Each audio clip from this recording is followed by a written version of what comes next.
हमने पिछले वीडियो में देखा था समाजवाद की अर्थ एवं परिभाषाएं। आज हम चर्चा करते हैं समाजवाद के प्रमुख सैद्धांतिक आधार या समाजवाद के प्रमुख सिद्धांतों की। जब परिभाषाओं से समाजवाद की पूर्ण एवं सही अभिव्यक्ति नहीं हो सकती तो समाजवाद को कैसे समझा जा सकता है, ठीक है ना। तो इसके दो मार्ग हो सकते हैं। प्रथम, समाजवाद के विभिन्न तत्वों को स्पष्ट करना कि भाई समाजवाद के अंदर कौन कौन से तत्व हैं। दूसरा, समाजवाद के विकास तथा उसकी विभिन्न शाखाओं का अध्ययन करना। तो कठिनाइयाँ समाजवाद को परिभाषित करने में है, उन्हीं ने समाजवाद के प्रमुख तत्वों को स्पष्ट करने में भी उलझनें प्रस्तुत की।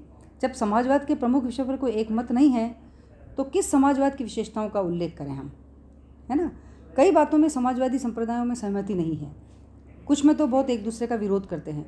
लेकिन इतना सब होते हुए भी समाजवादी आधार या सिद्धांत को किसी सीमा तक समझा जा सकता है, क्योंकि इस सभी में कुछ ऐसे सामान्य तत्व निकल कर आए हैं जो एक धागे की तरह सभी समाजवादियों को मोतियों के अंदर पिरोए हुए हैं। जैसे कि क्रॉसलैंड कहते हैं कि सभी प्रकार के विविध एवं विचित्र समाजवादी सिद्धांतों में जो समान स्थिर तत्व हैं वह यह है कि समाजवाद में कुछ नैतिक मूल्य व आकांक्षाएं निहित हैं।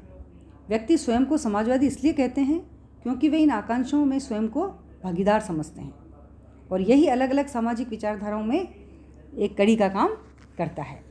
सभी समाजवादी, चाहे वे किसी भी शाखा से संबंधित क्यों न हो, कुछ ऐसे सिद्धांत हैं जिनको सब मानते हैं। जैसे समाज को प्राथमिकता, समाज व्यक्तियों की अपेक्षा, समाजवाद जो है वो व्यक्तियों की अपेक्षा समाज पर अधिक बल देता है। सामाजिक हितों की तुलना में व्यक्तिगत हितों का बहुत कम महत्व है। उन्होंने कहा सामाजिक हितों का महत्व है, व्यक्तिगत हितों का इतना महत्व नहीं होता। व्यक्तिवादिता के स्थान पर ये सामाजिकता को प्राथमिकता देता है ना, कि समाज के महत्व का यही पक्ष जो है समाजवाद को क्या बना देता है, समाजवाद नाम देता है, ठीक है ना। कि व्यक्तियों की अपेक्षा समाज पर बल, सामाजिक हितों की तुलना में व्यक्तिगत हितों को कम मानना, है ना। सामाजिक हितों की को ज़्यादा मानते हैं, व्यक्तिवादिता के स्थान पर वे सामाजिकता को। तो यही जो चीज़ है, यही जो पक्ष है वो समाजवाद को समाजवाद के रूप में खड़ा करता है। चूँकि समाजवाद का जो प्रादुर्भाव है वो व्यक्तिवादी विचारधारा के विरुद्ध प्रतिक्रिया स्वरूप हुआ था, इसलिए समाजवादी व्यक्तिवादी समाज की लगभग सभी मान्यताओं पर प्रहार करते हैं। वे व्यक्ति को समाज की आत्मनिर्भर एवं पूर्ण इकाई मानते हैं। वे समाज को एक तरह से ऑर्गेनिक यूनिटी, है ना, अवयवी एकता जो बोलते हैं, सावयवी एकता के रूप में स्वीकार करते हैं, जहाँ सामूहिक प्रयासों द्वारा व्यक्ति एवं समाज की क्या होती है, प्रगति हो, है ना। तो वो किसको, सभी लोग किसको प्राथमिकता देते हैं, समाज को सब प्राथमिकता देते हैं। इसी तरह से सभी समाजवादी पूंजीवाद का विरोध करते हैं कि समाजवाद पूंजीवादी व्यवस्था को समाप्त करना चाहता है। और क्यों करना चाहता है कि सामाजिकता, सामाजिकरण आदि का विरोध करती है, श्रमिक तथा अन्य दलित वर्गों के ये शोषण में सहायक होती है, व्यक्तिगत लाभ का ये समर्थन करती है। पूंजीवादी विचारधारा के बारे में कहा है, इसलिए वे इसका विरोध करते हैं। एकाधिकार की जो भावना है ना, अधिकार की भावना, उसको प्रोत्साहित करती है, जिसमें राष्ट्रीय संपत्ति कुछ ही व्यक्तियों या परिवारों में संचित व सीमित हो जाती है। तो यह पूंजीवाद है, इसलिए पूंजीवाद का वो लोग विरोध करते हैं। कौन? समाजवादी। फिर वे स्पर्धा, जो प्रतियोगिता की भावना होती है, उसका भी ये विरोध करते हैं कि समाजवादी जो हैं प्रतियोगिता को व्यक्तिवादी एवं पूंजीवादी व्यवस्थाओं का सबसे बड़ा दुर्गुण समझते हैं। जब पूंजीवादी समाजवादियों का कहना है कि प्रतियोगिता जो होती है, स्पर्धा जो होती है, स्पर्धा का समर्थन करते हैं, और उसका आशय है, कौन समर्थन करता है? पूंजीवादी समर्थन करते हैं। और ये किसका कहना है? समाजवादियों का कहना है कि वे स्पर्धा का समर्थन करते हैं, जिसका आशय स्वयं को आर्थिक और सामाजिक व्यवस्था का स्वामी बनाए रखना है। वो उसका स्वामी बन के रहना चाहते हैं। और स्पर्धा में क्या होता है? धनिक अधिक धनिक होते जाते हैं और निर्धन जो है वो अधिक निर्धन होते चले जाते हैं। तो समाजवादी स्पर्धा के स्थान पर सहयोग मूलक स्थापना की स्थापना करना चाहते हैं। वे चाहते हैं कि सहयोग से रहें, जिसके अंतर्गत समाज के वर्गों में समुचित विकास हो सके। तो कैसी व्यवस्था चाहते हैं वो एक तरह से सहयोग मूलक व्यवस्था चाहते हैं, इसलिए वे प्रतियोगिता का विरोध करते हैं। फिर वे निजी संपत्ति का भी विरोध करते हैं कि सभी समाजवादी व्यक्तिगत संपत्ति को असमानता, है ना, और शोषण का मूल मंत्र मानते हैं। असमानता और शोषण का मूल मंत्र मानते हैं। यही पूंजीवादी व्यवस्था और निजी संपत्ति संस्था समाज की अपेक्षा व्यक्ति को महत्ता प्रदान करती है। इसलिए समाजवादी निजी संपत्ति में एकाधिकार तथा असीमित संचय का विरोध करते हैं। वे व्यक्तिगत संपत्ति के दुर्गुणों को दूर करने के लिए उसको नियंत्रित, मर्यादित और उसका सामाजिकरण करने के पक्ष में है। देखिए, समाजवादी जो व्यवस्था है वह उसकी स्थापना के लिए जो विचारधारा जो समर्थन करते हैं, किस आधार पर समर्थन करते हैं, उन समर्थकों का क्या विचार है कि कैसी समाजवादी आर्थिक व्यवस्था की स्थापना होनी चाहिए। तो उन्होंने कहा है, पहला कि उत्पादन और वितरण के साधनों पर व्यक्तिगत नियंत्रण को हटा देना चाहिए और उस पर किसका नियंत्रण होना चाहिए, राज्य का नियंत्रण होना चाहिए, तथा उत्पादन के सभी खंडों का राष्ट्रीयकरण व सामाजिकरण कर दिया जाना चाहिए। फिर वो कहते हैं कि उत्पादन सामाजिक आवश्यकता के आधार पर होना चाहिए, जितनी आवश्यकता है हम उतना ही उत्पादन करें। फिर उनका कहना है कि व्यक्तिगत लाभ की भावना के स्थान पर सामाजिक सेवा का सिद्धांत स्वीकार किया जाना चाहिए। वही पूंजीवादी बात का विरोध हो गया कि व्यक्तिगत लाभ की भावना से कोई काम नहीं किया चाहिए समाज के अंदर। समाज का कभी भला नहीं होगा अगर आप व्यक्तिगत स्वार्थ के रूप से काम करेंगे, अपने ही लाभ के लिए काम करेंगे। आपको कैसे काम करना है, सामाजिक सेवा आपको करनी है ना, समाज के सेवक बनकर आपको काम करना है। यह सिद्धांत स्वीकार करते हैं वो कौन, समाजवादी। फिर आप देखिए, समानता में विश्वास करते हैं वो। समानता तो क्या है, समाजवाद का मूल मंत्र है।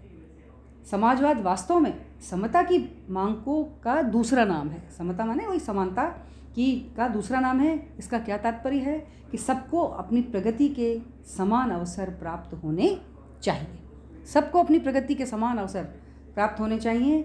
यह विषमता की उन अवस्थाओं को दूर करना चाहता है जिसमें कुछ व्यक्ति तो बिना परिश्रम के ऐश आराम की जीवन व्यतीत करते हैं तथा समाज के अधिक व्यक्ति परिश्रम करके जीवन की जो है आवश्यकता के साधन भी नहीं जुटा पाते हैं।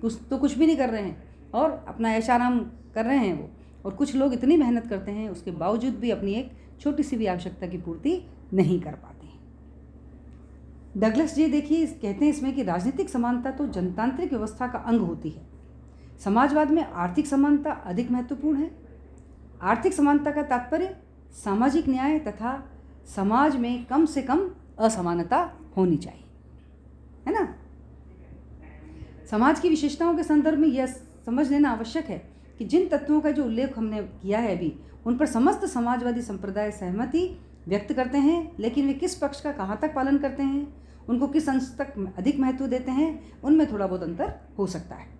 इस पूंजीवाद, निजी संपत्ति तथा स्पर्धा का जितना प्रबल विरोध मार्क्सवादी समाजवादी और अराजकतावादी करते हैं, उतना फेबियनवादी, गिल्ड समाजवादी तथा राज्य समाजवादी नहीं करते हैं। मीन्स इन बातों में थोड़ा बहुत अंतर है। विरोध ये सब करते हैं, लेकिन कौन कितना करता है ये उनके ऊपर हो। इसी प्रकार मार्क्सवादी जो साम्यवादी हैं वो उत्पादन और वितरण के समस्त साधनों पर राज्य का पूर्ण नियंत्रण स्थापित करना चाहते हैं, किंतु जो जनतांत्रिक समाजवादी हैं वो एक प्रकार की मिश्रित व्यवस्था स्वीकार करते हैं। तो ऐसा अंतर समाजवादी शाखाओं में प्रत्येक जगह पे हमको देखने को मिलता है। तो हमारा था कि वे समानता में विश्वास करते हैं। अगली उनकी विशेषता है कि राज्य की भूमिका, कि राज्य के प्रति विभिन्न समाजवादी जो हैं उनके दृष्टिकोण में भी मतभेद है। मार्क्सवादी और अराजकतावादी अंतिम रूप में राज्य के उन्मूलन को स्वीकार करते हैं। वो मार्क्सवादी और अराजकतावादी कहते हैं राज्य विहीन, वर्ग विहीन राज्य होना चाहिए। सिंडिकलवादी और गिल्ड समाजवादी भी राज्य को समाप्त करने के पक्ष में है, और दूसरी ओर फेबियनवादी आदि राज्य के महत्व को स्वीकार करते हैं, किंतु राज्य के प्रति ये विवाद केवल सैद्धांतिक स्तर पर ही सीमित है। तो विश्व के जिस भाग में किसी भी समाजवादी ध्वज के अंतर्गत जिस समाजवादी व्यवस्था की स्थापना की गई है, सभी ने राज्य के औचित्य को स्वीकार किया है। समाजवादी समर्थक व्यक्तिवादी एवं यद्भाव्यम, है ना, लेस्ले फेयर की जो नीति है व्यक्तिवाद की के विरुद्ध है। वे पूंजीवादी व्यवस्था के दोषों को दूर करके सामाजिक, आर्थिक, राजनीतिक न्याय की स्थापना करना चाहते हैं। यही समाजवादी का मुख्य लक्ष्य है। इसके लिए आर्थिक विकास आवश्यक है, आर्थिक समानता आवश्यक है। आर्थिक विकास सुनियोजित ढंग से होना चाहिए, किसी को ज़्यादा लाभ मिल जाए किसी को कम, ऐसा नहीं। सामाजिक हित में या कल्याणकारी व्यवस्था के लिए समाजवादी इन सभी कार्यों का उत्तरदायित्व राज्य पर छोड़ते हैं। इस प्रकार व्यवहारिक दृष्टि से राज्य का व्यापक कार्यक्षेत्र समाजवाद का प्रमुख तत्व बन गया है। तो समाजवादी व्यवस्था का केंद्र क्या है? राज्य है ना।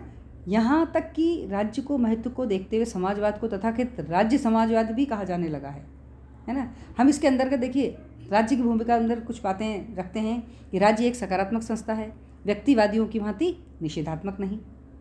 राज्य के कार्यक्षेत्र का व्यापक विस्तार होता है। राज्य को उत्पादन तथा वितरण के साधनों पर नियंत्रण करने का एक महत्वपूर्ण साधन माना जाता है। इसमें भी राज्य द्वारा राज्य के विभिन्न वर्गों में आर्थिक विषमता को दूर करके एक न्यायपूर्वक वितरण की व्यवस्था की जाती है और राज्य एक कल्याणकारी राज्य की भूमिका का निर्वाह करता है। तो यह राज्य की भूमिका होनी चाहिए समाजवादियों के अनुसार। फिर साध्य और साधन की बात आती है। समस्त जो समाजवादी शाखाएं हैं मुख्यतः सैद्धांतिक अंतर साध्य एवं साधनों के विषय में ही देखने को मिलता है। मार्क्सवादी समाजवादियों तथा अराजकतावादियों का उद्देश्य क्या है? शोषण रहित वर्ग विहीन समाज की स्थापना करना, जिसमें क्या होगा, राज्य का अस्तित्व ही समाप्त हो जाएगा।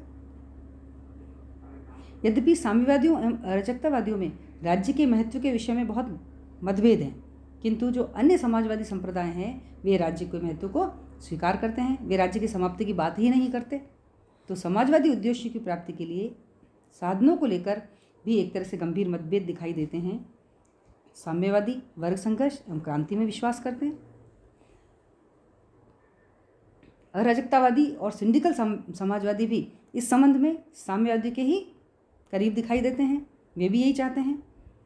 किंतु जितने भी विकासवादी जनतांत्रिक समाजवादी हैं वे रक्त क्रांति में विश्वास नहीं करते।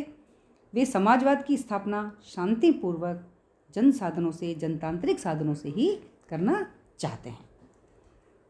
तो हमने देखा कि समाजवाद राज्य के ऊपर तो जोर देता ही है, लेकिन एक लोक कल्याणकारी राज्य के ऊपर वह जोर देता है कि समाज ऐसा होना चाहिए, राज्य ऐसा होना चाहिए जो समाज के विकास के अंदर साधक हो। धन्यवाद बच्चों।